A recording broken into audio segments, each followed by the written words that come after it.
if you want to trial the board, first you need to train the board. So we will come back to board trial after we train the board.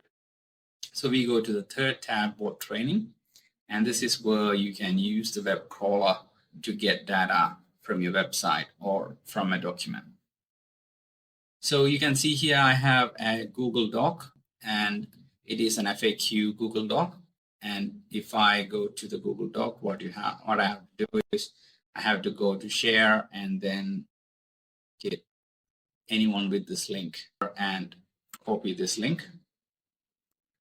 So anyone with this link can access this document. So our AI web crawler can also access this. So here I type in a Google Doc in this case, and then I want the exact URL. And when I click get data, it will go to that document and scrape all the data that is needed for this AI board training. So this is one way of getting data. Another way is if you have a website, you can use the URL with a part or all URL in this domain. If you go here, I have already trained the data from the URL. So I use this URL and then I use all the URL in this domain. Then it fetched all these links, and you can see here the status says trained.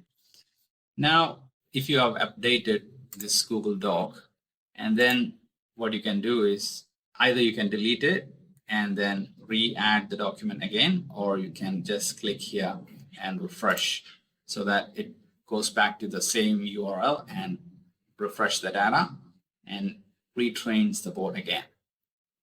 So this is one way to do it. So for example, like if you have so many documents and you have updated all the documents and you want to do it in bulk, now that's also possible. One way to do it, you can just go through each one of it and then select one by one, or else if you know if they have a common term, so such as in this case, I want all the FAQ documents to be selected. I search here FAQ, then it gathers all the FAQ documents. Then I can click here and then it saves all three and it comes up with the bulk action.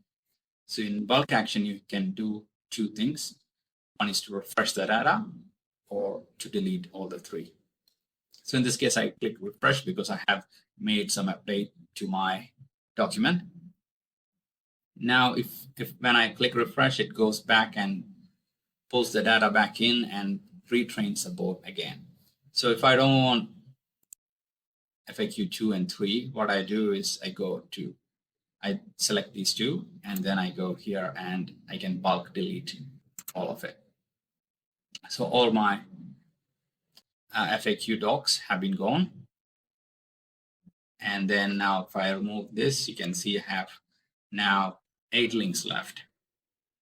So that's how you can refresh or delete your training data in bulk.